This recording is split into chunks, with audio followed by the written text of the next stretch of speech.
Welcome to the Deep Dive. This is where we take the stuff you send us, articles, notes, whatever, and we really dig in together. Yeah, we try to pull out the key insights, make sense of it all for you. So today, we're tackling something really common, often pretty painful. Definitely. It's that whole aftermath of a breakup, especially when the other person seems to move on, like, really fast. It's a tough place to be. We've all seen it, or maybe been there ourselves. And the source material we're diving into today, it comes from excerpts of a motivational video transcript. It's focused on strategies people talk about for reclaiming your power, sometimes even, getting an ex back. Right.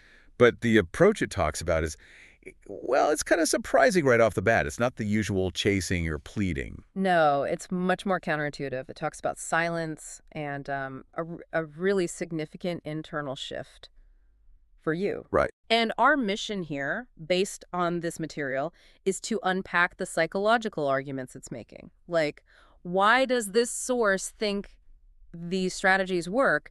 How does it suggest you can flip that script from feeling powerless? Exactly. So if you've ever wondered, how to get your footing back after a breakup like that, maybe shift things, this deep dive is probably for you. Let's unpack it. Let's do it. Okay, so the material kicks off with a pretty bold statement. It pushes back hard against that feeling that, if someone leaves you or ignores you, your power just walked out with them. Yeah, it says your worth, the connection you had, it doesn't just evaporate.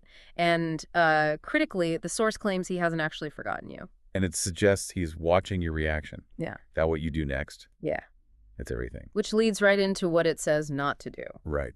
The absolute worst things, according to the source: chasing, blowing up their phone, begging. Or the opposite, just sitting there passively hoping. Right. Doing nothing but waiting. Exactly. Both are presented as losing strategies here. So the source argues you need a plan, a strategy. It talks about creating this shift so magnetic, so undeniable. Yeah, something that pulls their attention back without you chasing them down. It's like attraction through change, not pursuit. And the source explicitly says this isn't meant as manipulation. No. It frames it as understanding human psychology to create, what is it called? Emotional contrast. Emotional contrast, yeah. Making a big difference between what he probably expects from you and what he actually gets. Okay, let's talk about the silence part, because the source makes a huge claim here. It really does. It calls silence one of the most powerful psychological moves you can make. And it contrasts that with the typical reaction when someone pulls away. Which is often panic, right? Yeah. Texting, calling, asking for closure. Exactly. And the source argues that every time you do that from a place of panic, you're basically confirming he has the control. You're showing it's affecting you just like he might expect. But silence. Silence, according to the source, flips that control. It takes the power back. So how does it supposedly work? The material says silence forces him to really feel the gap you left behind. Makes him wonder what you're thinking because you're suddenly not telling him anything. And it makes him question if maybe you've moved on. Creates uncertainty.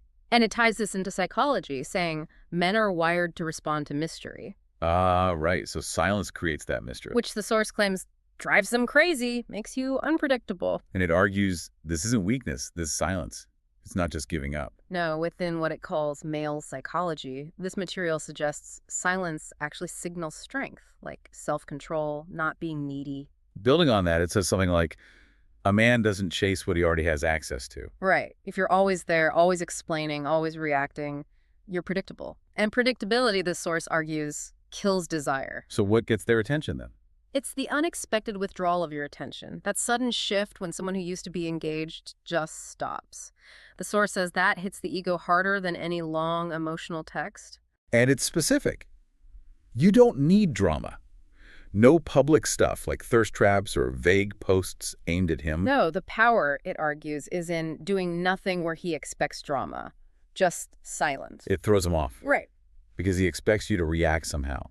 Try to fix it, get jealous, compete. Exactly. And when you don't, the source claims that silence just starts echoing in his mind. He starts asking himself, why isn't she calling? Or wait, has she replaced me? It calls those insecurity triggers. Yeah, the silence creates a void, and his mind fills it with those questions. That's when he starts to feel your absence, not just notice you're not texting. But, and this is really important, the source is super clear. The silence isn't about just sitting and waiting. Absolutely not. It emphasizes the silence is for working. on yourself. Yeah, it says get your life in motion, actively level up. And surround yourself with people and energy that build you up, that feed your self-worth, not drain it. And the key point about all this improvement. It's not for him, but for you. That's crucial. Right. But it does have a psychological impact on him, Right. according to the source. Oh, yeah. It says when he eventually sees you not shrinking without him, but expanding, it hits him hard. How so? It suggests it shows him he didn't break you, he freed you, which the source claims is a psychological reversal most men don't recover from easily. It just flips the whole script. Wow. And it even says if he's acting fine, maybe showing off someone new, your silence and growth doesn't give him a stage. It gives him a mirror. Yeah, he sees his actions reflected back, and the unexpected result, you thriving. Okay, this next part is fascinating. The source claims the fastest way to trigger deep, haunting regret isn't reminding him of the good old days. No, it's about contrast. It says you need to become someone he no longer recognizes. It feels so counterintuitive. You'd think nostalgia would be the key, right? That's what we often assume. But this source says regret doesn't come from memory, it comes from contrast. He regrets losing the version of you they never saw coming. Not the same person he left. Exactly. The predictable one. And this leveling up confidence, presence, boundaries, it needs to happen during the silence, before he really notices. That's what the source suggests. So by the time he does realize what's missing, the change feels massive, and the potential loss feels way more significant. And it mentions outside feedback, too, like mutual friends saying you're doing great. Yeah, things like, wow, she's really glowing, or seems so much happier. The source claims this creates internal pressure on him. It's not just him noticing. Others see it, too. The source uses the word territorial to describe men, in its view. Right, and seeing someone they were with become more attractive, more powerful, more magnetic, it supposedly makes them feel like they've lost something valuable, almost like being replaced. Not by another guy, necessarily. No, replaced by the new elevated woman you've become, the one who doesn't seem to need him in the same way. And this change isn't just surface level. No, it's emotional, mental, energetic. The source gives examples. Setting boundaries instead of always apologizing, focusing on your growth instead of him, using silence instead of over-explaining. It's like a whole new operating system. And that kind of deep shift, the source says, is jarring to a man who expected you to stay the same, expected you to be kind of stuck. Right. Becoming unrecognizable proves he never really did figure you out. So the regret loop starts when he realizes he misjudged your value. Exactly. And the source says every time he checks back in social media, friends, whatever, he should see someone who's evolved, someone he can't reach anymore in the old way. That contrast is everything. Wow. Okay, then the source goes even deeper psychologically. Yeah, it brings up emotional addiction. It suggests the real reason many women struggle isn't always the guy himself, but an addiction to the version of themselves they were in that relationship. That's heavy.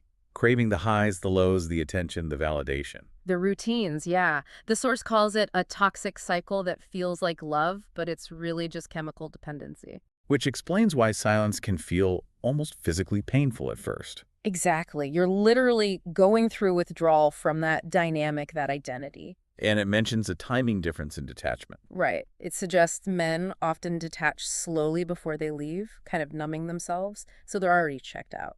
Whereas women, this source says, often start detaching after it ends. Often, yeah. And that delay makes breaking the addiction feel harder, more intense. So checking his social media, hoping he calls, analyzing everything. It just feeds the very cycle that's keeping you emotionally stuck, according to this source. And it argues he can feel when you're still hooked, consciously or not.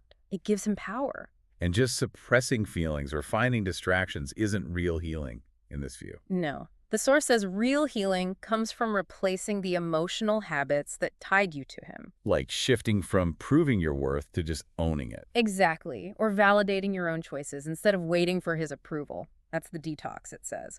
Resetting your emotional chemistry. So how do you break that cycle? The source stresses you have to call out the pattern for what it is, an emotional addiction, and consciously interrupt it. How? It means replacing those idealized memories with facts, not the fantasy.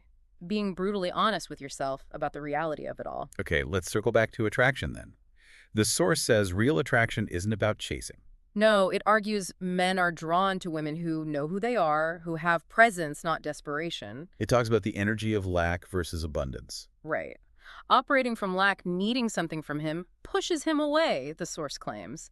But operating from abundance, being whole on your own, makes him pause. And that pause. That pause, it claims, is the start of obsession, because it forces him to reframe you.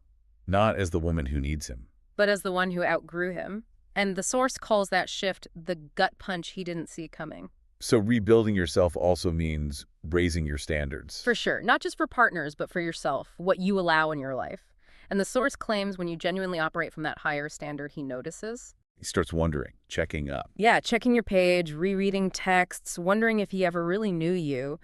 That uncertainty you create by being kind of unreachable in the old way, that turns into obsession, according to this material. So your absence should hit harder than any angry text. That's the idea. The source suggests men feel the weight of the loss, not when you're there trying to convince them, but when your energy, your presence, your attention are just gone. That absence becomes a void. A void that feels like a consequence because he realizes what he no longer has access to. And it warns against being too available after being disrespected. Yeah. Like staying friends immediately. Right, or answering late-night calls, being overly nice. The source says that all backfires. It teaches him losing you has soft landings, no real consequences. So the takeaway from the source is, if you want him to feel the full weight of his decision, you have to be willing to walk away and mean it.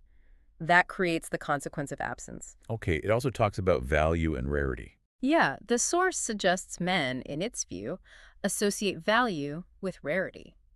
Your presence was a privilege not guaranteed. Withdrawing, it reinforces that. And pulling back your attention, your reactions, it becomes psychological pressure. That's the claim. It makes him question his choices, second-guess things, not because you argue, but because you just vanished from his emotional map in the way he expected you to be there. But how do you vanish in the right way, according to this? It's not about being bitter or hiding. It's about living better while he's expecting you to spiral. Ah, the glowing up part. Exactly. Elevating, investing in yourself, rebuilding your peace independently. And the source even mentions posting less, moving in silence. Right. Keeping wins private. It's the contrast between the mess he might expect and the woman he can't quite read anymore. That ambiguity is power, it argues. It distinguishes between pretending to be over it and actually being over it. Big difference. Pretending is weak energy, it says, and they can sense it. What hits harder is when he genuinely can't get a read on you because you're truly detached. You become a question mark that haunts him. Because he doesn't know what you're thinking or feeling about him anymore.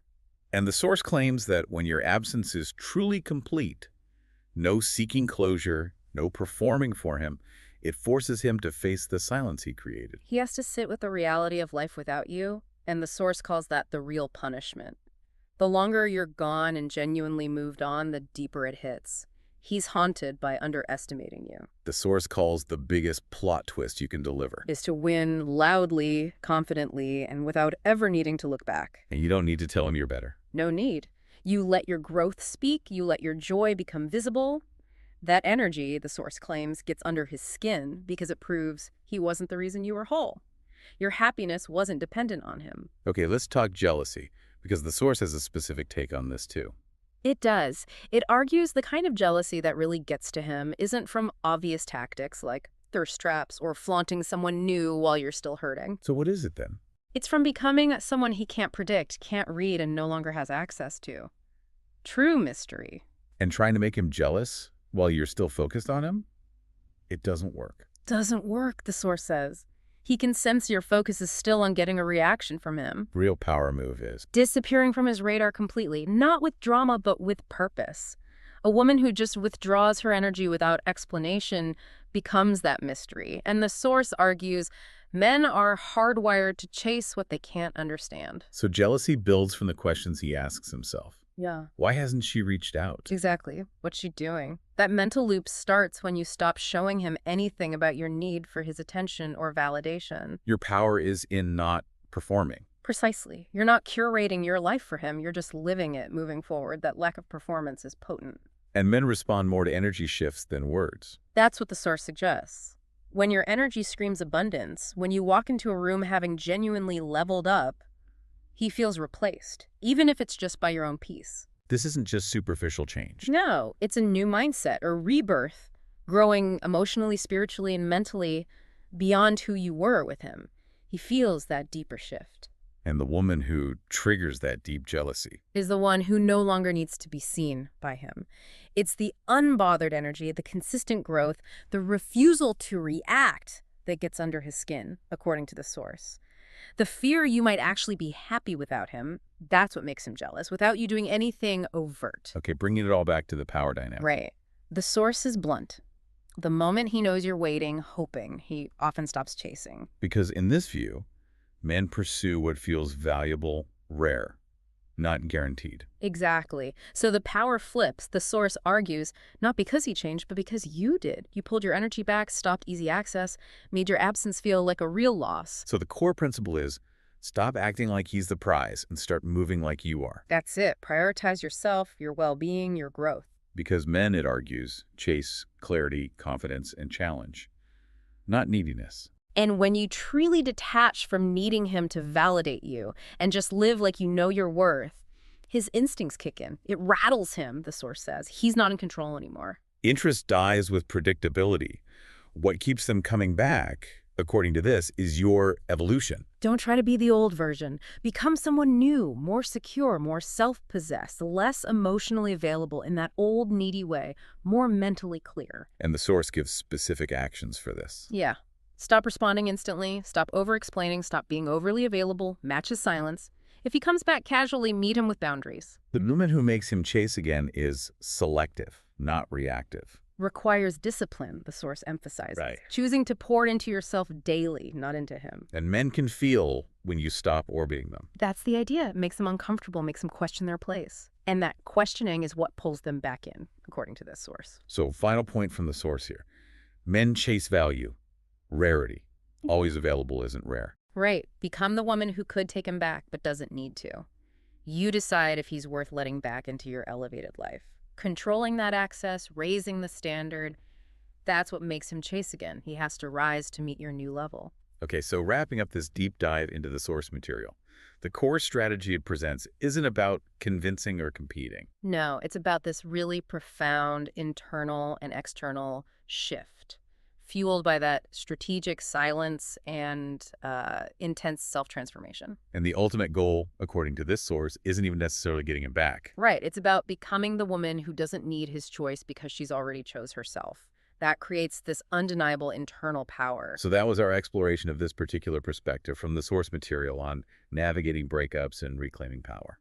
And maybe a final thought to leave you with, building on that idea of emotional dependency from the source. How might that concept of emotional addiction play out in other areas of your life, beyond romance? Interesting question. Yeah, are there other patterns?